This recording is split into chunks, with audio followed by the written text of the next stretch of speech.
is the quarterfinal time of Australian Open, and quarterfinals are always more entertaining than anything. And Australian Open, the way it has gone with topsy-turvy turns, is something to be marveled at. At this heat, the people can put up a 3 hour, 4 hour, 5 hour show that is amazing. It talks about their mental capacity and physical strength. Now, the quarterfinals have come, and men's singles is a kind of something which we expected. Alcaraz versus Djokovic. That's the second. And the first one is T. Paul versus Zverev. Now, something people are not aware of T. Paul. The three youngsters when they were T. Paul, Taylor Fritz, T. Paul was always supposed to be the more talented, and the kind of strokes he has, somehow he's lost a little. But the fact is, he's a brilliant guy, and this Australian Open probably he's playing the best tennis which I have seen him. Against Zverev, what happens when you go in a long rally like Zverev goes for, and his booming serve puts him on an edge, but T. Paul is no pushover. He can create angles from backside, and his backhand, the way he creates angles, I love it. And I feel that he can make Zverev sweat and make him do errors, and you'll be shocked. The head-to-head, the record between Zverev and T. Paul is 2-0. Paul has a problem when somebody makes him run around here and there, this side or aage piche, which Zverev does not do it. So this match is going to be long drawn rallies, and I think the physical fitness will last him. But so it's going to be, you must watch this match. This is going to be a roller coaster of a match. And who will go to win it? I definitely feel it's Paul's time. Sorry, Zverev fans, even I was a Zverev fan, but I feel it is Paul's time.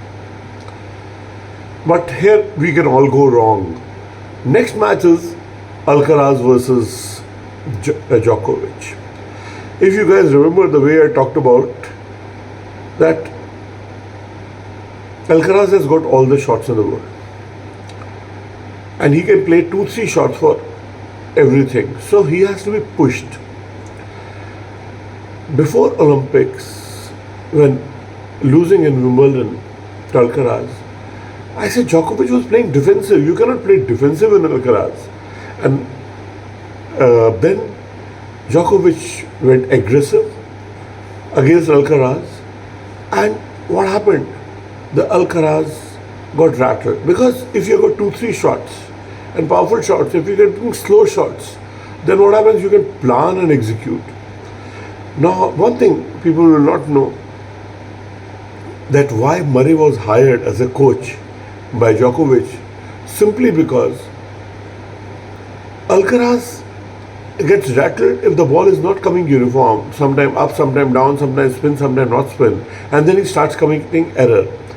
And if you can see his record against Nadal, he lost every match because Nadal had typical spin flat.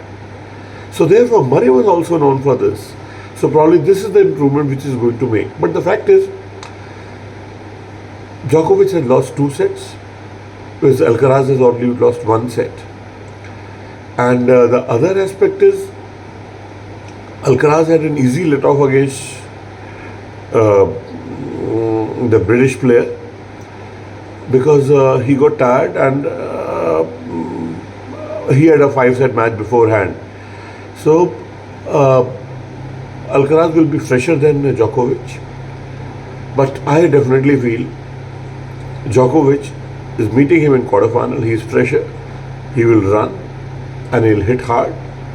And right now the record is in the favor of Djokovic. 4-3 is going to be 5-3. Now the thing comes, again the Munar is playing the tennis of his lifetime, the third quarterfinal. He's 8th seed, and he's doing fantastically well against Sinner. Sinner had a kind of a heat stroke. in his last match, and I thought he's going to lose to Holger Rune. But Holger Rune was coming back to back with 5 series matches, and he also lost out because of the health. And Munar is playing very well.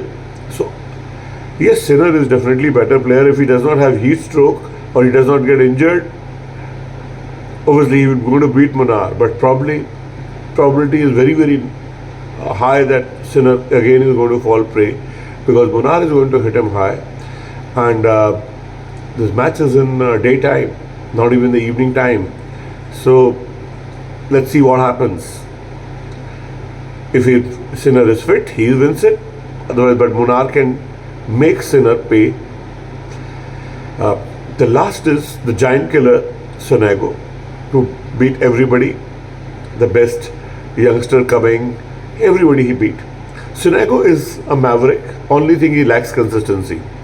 And his partner on the other side is Shelton, the fastest server, crowd favorite, even my favorite. And the way he could rally down players and won. And Monfils, the what a tough match he had. But Sonego will probably lose. He has played one of his best. In fact, I've seen him going better. But he's prone to making errors. And I definitely feel that Shelton is going to go through. And I want to see his booming serve. So Shelton is going to be the semi-finals. A remarkable achievement. Only thing, he's also inconsistent but the way he beat Musetti, that means he had Musetti is very grinding player, and he was able to overcome Musetti, which I thought that he will not, and he could do it. Now in the women's front, Gauff is against Badosa is probably the best match. Both are playing very well, but Coco Gauff is powerful, and the third set she overcomes. Even she will lose the second set, and that's what she will do. Badosa is can be getting angry, and the way she got angry at Tsitsipas and told him to play, so she will be remembered for this.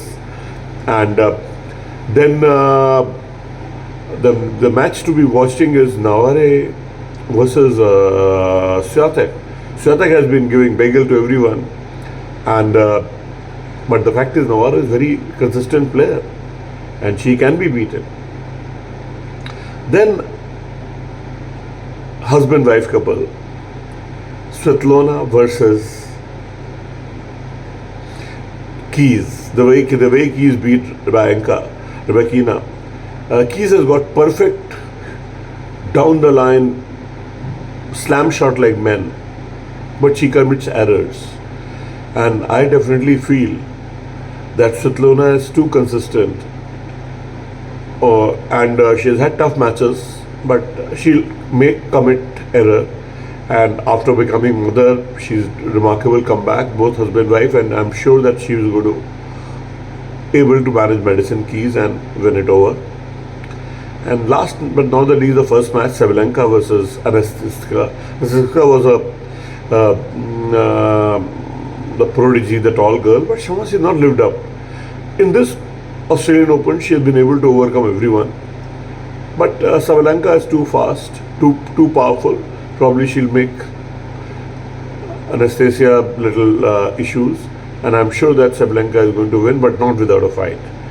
So enjoy, and once quarterfinals over, I'll be coming back with my semi-finals. Bye bye. Happy viewing.